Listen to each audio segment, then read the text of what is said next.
बुधवार को जो रायपुर में प्रदर्शन हुए नीट को लेकर के भारतीय जनता पार्टी ने जिस तरह से कांग्रेस कार्यालय का घेराव किया, उसके बाद जिस तरह से डंडे, लाठियां, पत्थर, बोतलें चली, उसके बाद पुलिस के कई लोग घायल हुए और इसके बाद पुलिस ने 1 दर्जन से ज्यादा कांग्रेस नेताओं के खिलाफ एफआईआर दर्ज की है, नामजद एफआईआर दर्ज की है।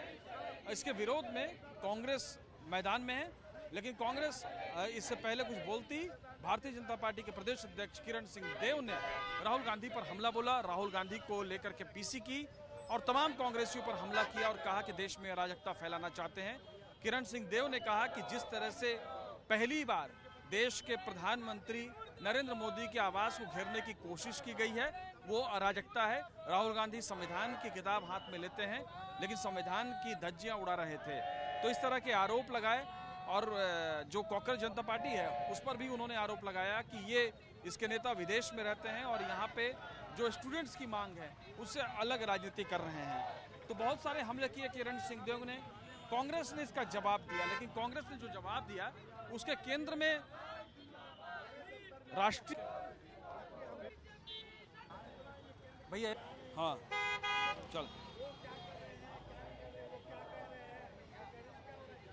किरण सिंह देव ने कहा कि कांग्रेस ने संविधान की हत्या की कोशिश की है। पहली बार जब आपातकाल लगाया था तो उस वक्त की थी और दूसरी बार ये की, और कांग्रेस के नेता सोशल मीडिया पर गाली दे रहे हैं और ये भी कहा कि बांग्लादेश और नेपाल जैसी घटना पैदा करने की कोशिश की जा रही है। लेकिन भारत में लोकतंत्र काफ़ी बड़ा है और जो ऋषि मुनियों की परंपराएं हैं उसमें ये संभव नहीं है। उन्होंने इनडायरेक्टली इसमें नाम तो नहीं लिया, लेकिन कहीं ना कहीं कांग्रेस की तरफ उनका निशाना था। अब इसके जवाब में दीपक बैज ने पीसी की। दीपक बैज के निशाने पर कल की घटना रही और पुलिस पर एक तरफा कार्रवाई का आरोप लगाया। ये भी कहा कि कांग्रेस भवन पे हमला हुआ था, घेराव करने नहीं आई थी भारतीय जनता पार्टी, और कांग्रेस के तमाम कई सारे कार्यकर्ता घायल हुए हैं, लेकिन उनकी तरफ से कोई सुनवाई नहीं और पुलिस ने जो कार्रवाई की है एक तरफा कार्रवाई की है। उन्होंने कहा कि वीडियो फुटेज और तमाम चीज़ों की जाँच की जाए और काउंटर एफआईआर भी भारतीय जनता पार्टी की तरफ की जाए।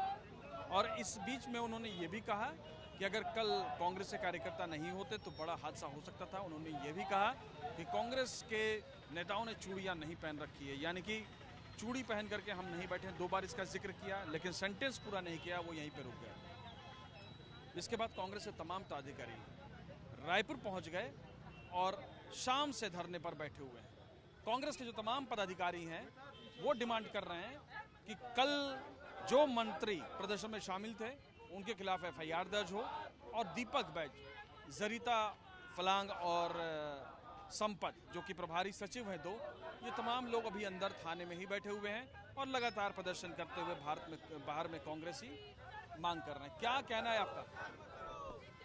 कल जो सरकारी प्रदर्शन हुआ जिसमें मंत्रियों के साथ में 2000 से ज़्यादा गुंडे आए थे, जिनके द्वारा ट्रैक्टर में पत्थर मंगवा करके कांग्रेस भवन में फेंकवाया गया, जिस प्रकार से साजिश रची गई कि कांग्रेस भवन की दीवार से लगकर बैरिकेड लगवाया गया, ये पूरी की पूरी सोची समझी साजिश है।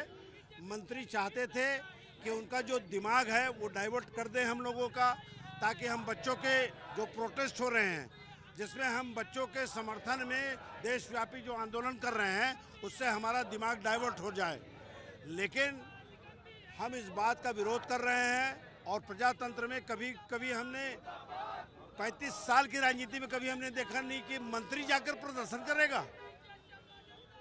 अरे कल के दिन ये बीएड डीएड वाले लोग प्रदर्शन कर रहे हैं, तो परसों मंत्री लोग जाकर इनके घर में भी प्रदर्शन कर देंगे। मतलब कोई आंदोलन करेगा तो मंत्री जाकर प्रदर्शन कर देगा।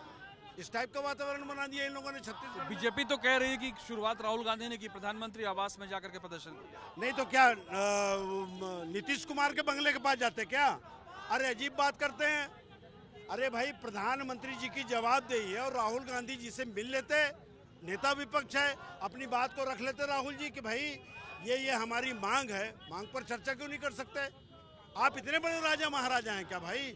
आप देश की जनता से बात नहीं करना चाहते, आप दूसरों से केवल मन की बात कहेंगे रेडियो में, और तो दूसरों की भी बात तो सुनिए। भाजपा कह रही है कि संविधान जो ये पूरा इशू है इसको लेकर के वो पार्लियामेंट में चर्चा को तैयार है। अरे भाई, पार्लियामेंट में चर्चा को तैयार हैं तो सबसे पहले धर्मेंद्र प्रधान जी इस्तीफा क्यों नहीं दे रहे हैं? अजीब मंत्री हैं, ना इस्तीफा दूंगा, ना लोगों से बातचीत करूंगा, ना युवाओं से मिलने जाऊंगा। वांगचुक जी सज्जन आदमी 24 दिन से बैठे हैं, आप लड़कियों को सड़क में पिटवाते हो, उसके बाद जबरदस्ती वायरल करवाते हो आप। ये जो साजिश है, ये देश के प्रजातंत्र में आज तक के यूपीए की सरकार में कई मंत्रियों ने छोटी छोटी बातों पर इस्तीफा दे दिया था। लेकिन धर्मेंद्र प्रधान जी लगता है भाजपा से भी ऊपर है, इनके पार्टी से भी ऊपर है, लोकसभा से भी ऊपर है। ठीक है, तो कुल मिलाकर के कांग्रेस इस्तीफे की बात कर रही है। छत्तीसगढ़ के प्रदर्शन में एक बात और शामिल हो चुकी है कि अब जो प्रदर्शन में है वो प्रदर्शन में सिर्फ सेंट्रल गवर्नमेंट नहीं है बल्कि राज्य सरकार भी कांग्रेस के प्रदर्शन में शामिल है, यानी कि उसके निशाने पर है। और कांग्रेस ये कह रही है कि फिलहाल मंत्रियों के भी इस्तीफे होने चाहिए, क्योंकि मंत्रियों ने कल कांग्रेस भवन का घेराव किया था और जिस तरह से कांग्रेसी कार्यकर्ताओं के ऊपर एफआईआर हुई उसी तरह से भारतीय जनता पार्टी पर एफआईआर होनी चाहिए। तो कांग्रेस मैदान में है, भारतीय जनता पार्टी मैदान में है, और इस बीच में जो स्टूडेंट्स के इशू हैं उसका क्या हो रहा है, अभी फिलहाल उसकी क्या स्थिति है, वो पूरे देश में लगातार प्रदर्शन कर ही रहे हैं। लेकिन सियासत के खेल में कहीं जो मुख्य मांग है, जो नीट का फेयर इलेक्शन, जो नीट का जो फेयर एग्ज़ाम है वो एग्ज़ाम हो, ये सबसे बड़ा मोटिव है। वो मोटिव कहीं पीछे न चल जाए, ये चिंता का विषय है। लेकिन जिस तरह से छात्र लगातार इस मांग को उठा रहे हैं, लगता है कि आने वाले दिनों में इसका व्यापक असर देखने को मिलेगा, क्योंकि इसी मामले में सरकार ने एसआईटी का गठन भी किया है जो नीट में गड़बड़ियां हुई थी।